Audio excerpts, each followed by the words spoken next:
Welcome to another episode of Jazzology, presented by Savage Content.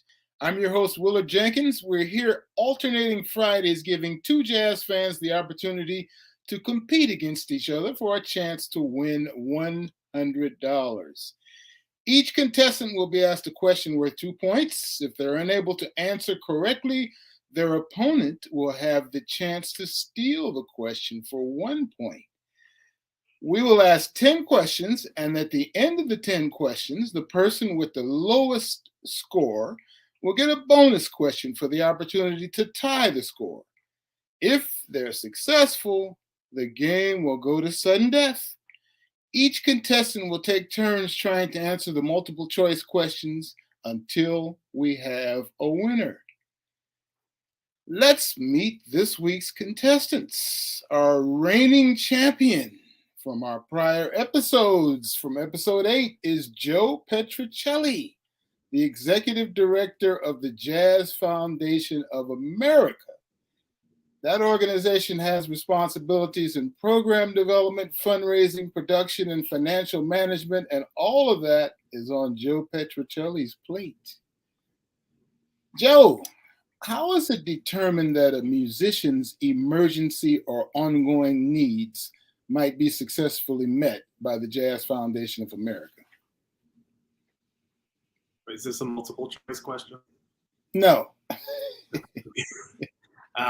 Well, we assess individual cases one-on-one with our social work staff. So we have a staff of 3 full-time case managers who will do an intake interview with a musician, really to talk about the circumstances in his or her life, to kind of get an understanding of what's happening, whether there's been a recent medical issue or whether there's been a slowdown in work for whatever reason. And of course, we just try to be as broad and inclusive as possible, sort of recognizing all the different challenges facing freelancers and artists.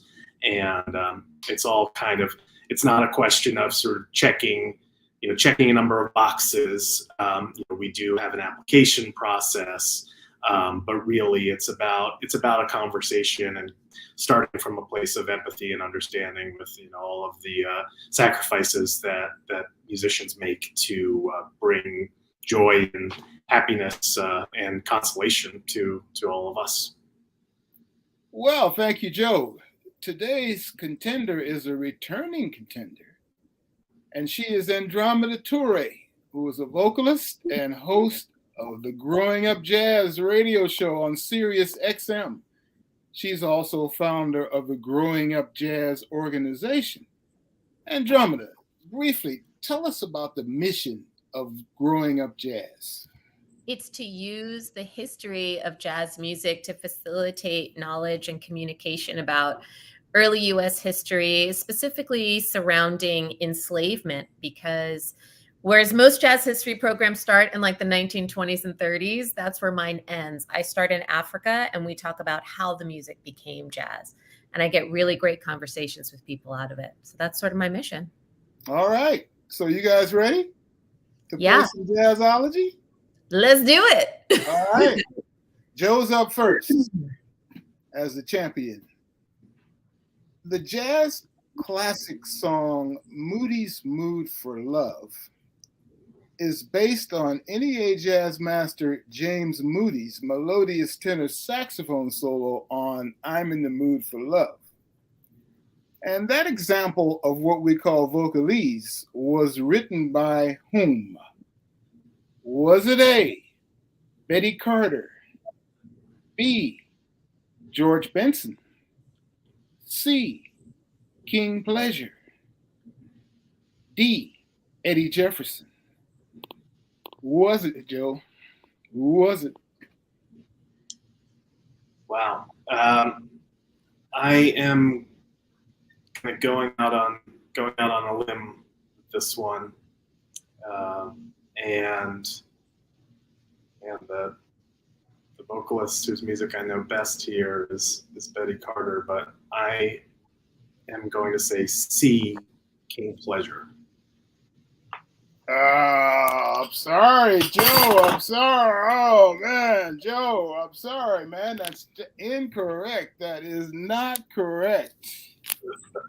Andromeda has a chance to steal the question. I'll repeat it.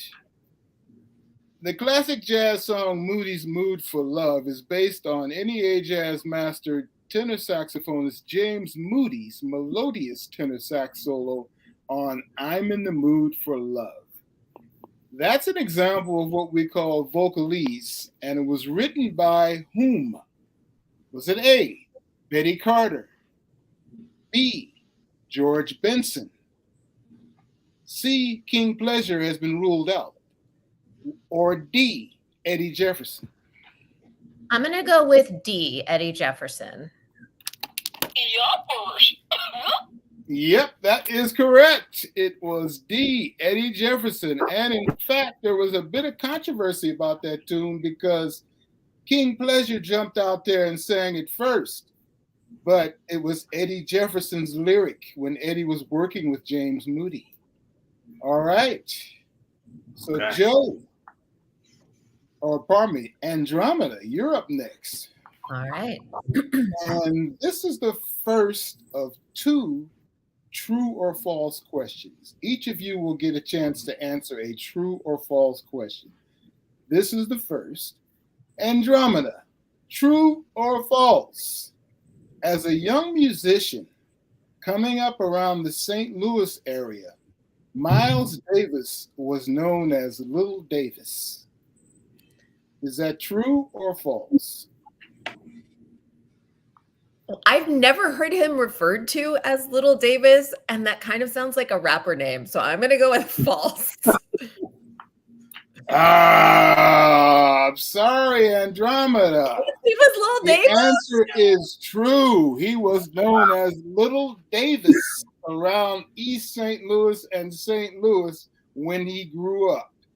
It's like Little Later on, some people called him Inky and other names, but he was known as Little Davis I never knew that. around home. I would have guessed the same. I don't think he talked about that in his autobiography as far as Yeah. I was like, I didn't read Yeah, that. he did mention that in his autobiography. Okay. He did mention that in his autobiography.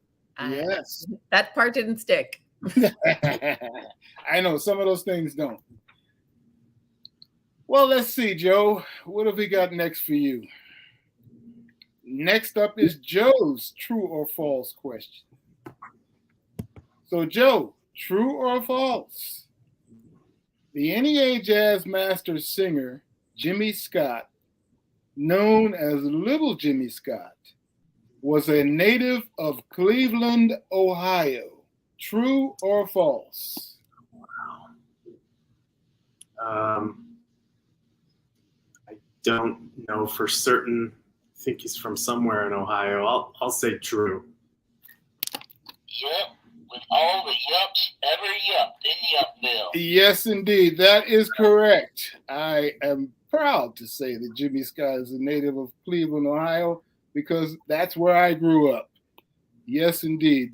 I used to see Jimmy Scott around town when he wasn't on the road and whatnot, when he was having some of his fallow periods and whatnot. See him around town. So yes, Cleveland, Ohio, Little Jimmy Scott. Andromeda, are you ready? Yeah, let's go.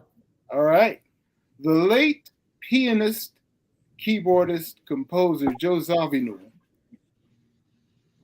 co-founder with Wayne Shorter of the legendary band Weather Report, Joe Zawinul was a native of which country? Was it A, Austria, B, Germany, C, Poland, or D, Russia? I also am not sure for certain, but I'm going to guess C, Poland. That is incorrect. That is incorrect, Andromeda Turre. Joe Petrucelli will have an opportunity to steal this question, and we will ask it once again. The late pianist, keyboardist, composer Joe Zawinul, co-founder with Wayne Shorter of the legendary band Weather Report, was a native of which country? Was it A, Austria, B, Germany, C, Poland, or D, Russia?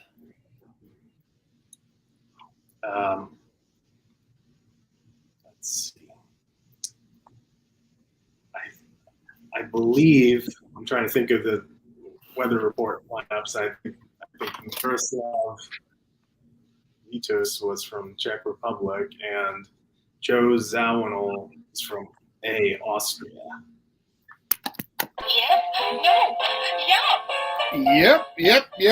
That is correct. Joe Zawinul was a native of Austria. So you got that one, Joe. Thanks, Andromeda, for eliminating Poland. You stole that one. Austria was my second guess, so you're welcome. All right, Joe. The late early 20th century expatriate jazz artist Valletta Snow was known by the following nickname: A, Little Louie, B, Queen of the Trumpet, C, Little Pops, D, the Snow Queen.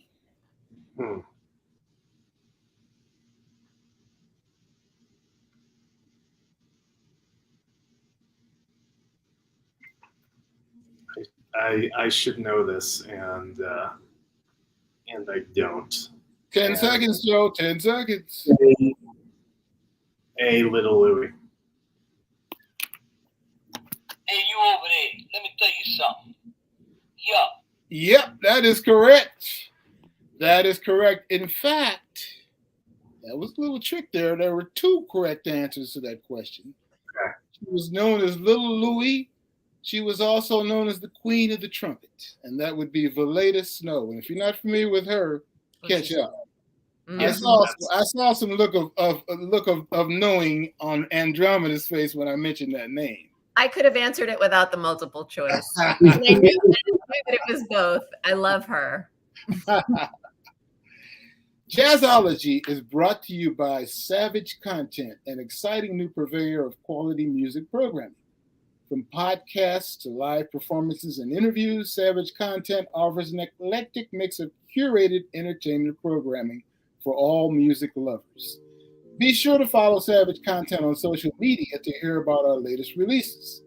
And now it's time to ask our contestants our favorite question. Savage Content has hosted thus far two essay contests asking contestants how they fell in love with jazz. So for each episode of Jazzology, we like to pose that question to our contestants. And I will ask Andromeda. You answered this question once before. I'll ask you, how have you stayed in love with jazz? I've stayed in love with jazz by continuing to stretch its vocabulary and both create by writing and performing myself and playing on the air on my Sirius XM show current living composers that are talking about reflecting the times of right now, which is what jazz historically has always done.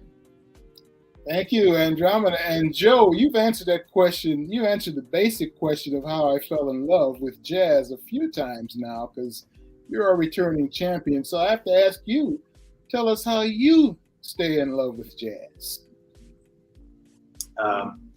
Well, I was thinking about this, and I stay in love with jazz by just continuing to go out and hear live music. I mean, that's the best format for appreciating music if you have access to it, and by continuing to engage with artists, which I'm very fortunate to do in my role at the Jazz Foundation. But in this, I was thinking earlier today that one of the pivotal moments for me, for sort of deepening my love of jazz, and sort of revolves around this question. And I remember when I was 17 years old and a senior in high school, and I was planning to, come to the city to start college. I remember going on a date to the old knitting factory and seeing Sam Rivers perform, and it was kind of the first time that after having kind of absorbed some of the history of the music, I'd seen one of the greats, and was really thinking to myself, wow, that's the person that Tony Williams played with in Boston before he came to New York. That's the guy who played with Miles in Japan. That's the person who made these classic Blue Note recordings. That's the guy who was at the center of the loft jazz movement. And I remember thinking how incredible that that history was, that it was still sort of living and breathing, and that it was right there on stage, and you could really just with the proper amount of respect and deference approach these musicians after their performances. And my life, that was a kind of a glimpse into this idea that, okay, this could be a big part of your life, and it's been such a privilege to be able to to get to know and just to be around these artists. Well, that's a nice overview of your journey, Joe. Thank you both very much for that. And we will continue with our Jazzology questions with Andromeda. Andromeda guitarist John Scofield was once a member of what fusion band? Was it A, the Billy Cobham George Duke Band, or B, Return to Forever, or perhaps it was C, the Brecker Brothers, or D, Tony Williams' Lifetime? Which was it? Oh my God, I should know this for sure, because I listened to all of these groups, and my dad will kill me for not knowing this and reading the backs of all these records. I'm going to guess B, Return to Forever. Nah, I'm sorry, Andromeda. That is not correct, and Joe will have an opportunity to steal the question. Joe, guitarist John Scofield was once a member of what fusion band? Was it A, the Billy Cobham George Duke Band? B, Return to Forever has been ruled out. C, the Brecker Brothers. D, Tony Williams' Lifetime. This is what's known in jazz collecting parlance as a deep cut, Willard. I think I can eliminate D, Tony Williams' Lifetime. For me, it's a toss up between A and C. I can't place him in either of those bands. I'll just I'm gonna say Brecker Brothers though. C. That is incorrect. The correct answer is the Billy Cobham George Duke Band, and I did happen to see that band at the Agora in Cleveland, Ohio. So yes, it was the Billy Cobham George Duke Band that John Scofield played in amongst those bands. All right, Joe, you're up next. Which of the following tenor saxophonists was the first to perform with the renowned Max Roach Clifford Brown Quintet? Was it A, Teddy Edwards, B, Sonny Rollins, C, Harold Land, or D, Dexter Gordon? Okay. Well, I've got to get my chronology straight here. Obviously, Sonny made classic recordings with the band, but I believe the answer is C, Harold Land.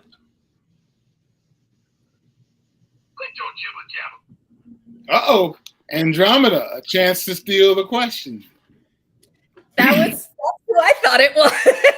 Which of the following tenor saxophonists was the first to perform, and key there is the first to perform with the renowned Max Roach Clifford Brown Quintet.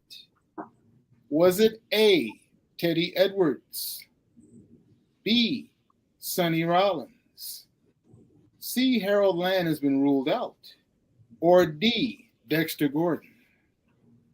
Well, I don't think it was Sonny Rollins, so it's got to be A or D. I love Dexter Gordon, but something is telling me it's A, Teddy Edwards. Yep, that is correct. It was Teddy Edwards. And I guess the trick there, Joe, was the fact that, you know, for many people, it could be a toss-up between Sonny Rollins and Harold Land because they both made a great mark with that band. But actually, Teddy Edwards came before them. Shortly before them, but he came before them. So, Andromeda gets the point and the next question. All right. Andromeda, who was the arranger in the famed jazz vocal trio known as Lambert, Hendricks, and Ross? I'll repeat that. Who was the arranger in the famed jazz vocal trio known as Lambert, Hendricks, and Ross? Was it A, John Hendricks, B, Dave Lambert, C, Annie Ross, or D, none of the above? I think it was A, John Hendricks. That is incorrect. Wow. Joe has a chance to steal this one. Wow. Who was the arranger in the famed jazz vocal trio known as Lambert, Hendricks, and Ross? John Hendricks, A, has been ruled out.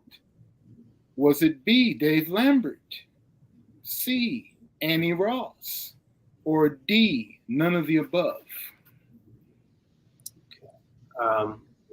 This is really tough because I thought it was A, John Hendricks as well, especially after having seen, you know, right near the end of his life, a performance of all of his interpretations of Miles Davis and Gil Evans's Miles Ahead collaboration at St. Peter's Church. But it's, this is a tricky one, and I'll say D, none of the above, because it's so tricky for me. Dave Lambert? I'm sorry, it was Dave Lambert. Yep. If you go back to that great Sing-a-Song of Basie album, Dave Lambert did those arrangements. Yes, indeed. All right. Now we have a series of questions related to the recent 2023 class of National Endowment for the Arts Jazz Masters. And they are Regina Carter, Kenny Garrett, Louis Hayes, and Sue Mingus as the advocate. And those three musicians, Regina, Kenny, and Louis Hayes, all come from the great city of Detroit. So the next series of questions will be related to them. Joe, saxophonist Kenny Garrett first appeared on record as a member of which band? Was it A, Art Blakey and the Jazz Messengers, B, Donald Byrd, C, Out of the Blue, or OTB, D, Miles Davis?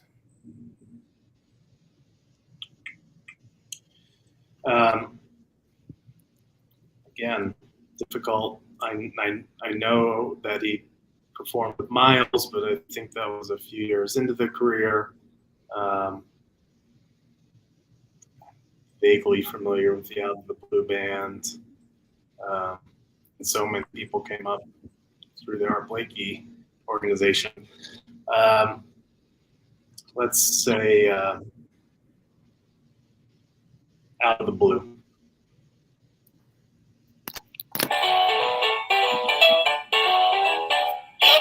That's correct, Joe. That is correct. It was Out of the Blue, or OTB, which was a Blue Note Records band of what was then, I guess, the second generation of the so-called Young Lions generation and Ralph Peterson was in that band. Tenor saxophonist Ralph Bowen was in the band, and indeed, Kenny Garrett was a member of that band, as well as Benny Green. So that was a fine young, and Robert Hurst was on bass. Out of the Blue, or OTB, was correct. Andromeda. Violinist Regina Carter first came on the recording scene on Atlantic Records as a member of which band? Was it A, the Marcus Belgrave Quintet, B, Jerry Allen, C, Straight Ahead, D, Max Roach? Oh boy. It's going to be really embarrassing if I get this wrong. I just talked to Regina the other day and she was at my wedding. I should know this song. I've known her all my life. This answer. I'm stuck between one of two. Let's go with A, Marcus Belgrave Quintet. I'm sorry, Andromeda. That's incorrect, and Joe can steal this point. Joe, Okay. violinist Regina Carter, NEA Jazz Master Regina Carter, first came on the recording scene on Atlantic Records as a member of which band? Was it A, the Marcus Belgrave Quintet, B, Jerry Allen, C, Straight Ahead, or D, Max Roach? And we've ruled out A, Marcus Belgrave. Okay. Well, for me, it's a toss-up between two. I don't know. I'm not sure about the Straight Ahead band, even what that is. So I'll say another Detroiter, I believe, Jerry Allen B. Nobody got this question. The correct answer was C, Straight Ahead. Straight Ahead was an all-female jazz band out of Detroit. And that is where where Regina Carter first came on the scene with Straight Ahead. Are y'all not familiar with Straight Ahead? I'm checking them out this weekend. Please look them up. Please look them up. They had a great rhythm section with Marion Hayden on the bass and Galen McKinney on the drums. But please look them up. They made I think three records for Atlantic Records, and that was where Regina first came on the scene for many of us. Mark Stryker makes. Although making a case for Marcus Belgrave and Jerry Allen was good because those were among her mentors. So Detroit, what a great scene. It's time for our bonus questions. And what is our score? I'm losing horribly. Andromeda, you can catch up by getting this bonus question. Sue Mingus, and again, we are on the NEA Jazz Masters from 2023, and Sue Mingus is this year's winner in the Advocate, the A.B. Spellman Award for Advocacy. Sue Mingus, following the death of her husband, Charles Mingus, established which of the following ensembles to keep Charles Mingus' music alive? Was it A, the Mingus Dynasty, B, the Mingus Big Band, C, the Mingus Orchestra, or D, all of the above? You had to put that D in there, didn't you? I was like, oh, I know this one. And then there was D. And then I was like, shoot, maybe she did all of that. I mean, I thought for sure that it's B.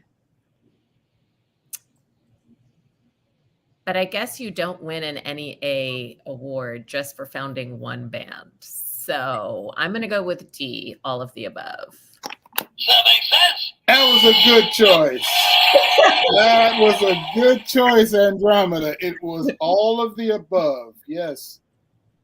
Su Mingus tirelessly established the Mingus dynasty, the Mingus Big Band, and the Mingus Orchestra in the name of Charles Music. And I think that's laudable and great. And I'm sure, maybe Joe, maybe Andromeda, did you guys ever catch these bands, particularly the Mingus Big Band at the Jazz Standard when they were doing Monday nights? Yeah. Yes. Great. Absolutely. That's why I knew that one for sure. Right. Yeah, So no, we are- I that one too. Yeah, I know. I've seen the big band. I know that Dynasty maybe made the first recordings. Maybe the orchestra did the epitaph stuff, but I never thought of the orchestra as an entity. The score is tied, and we have sudden death.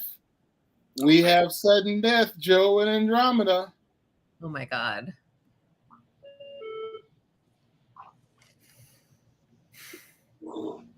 And Joe gets the sudden death question first.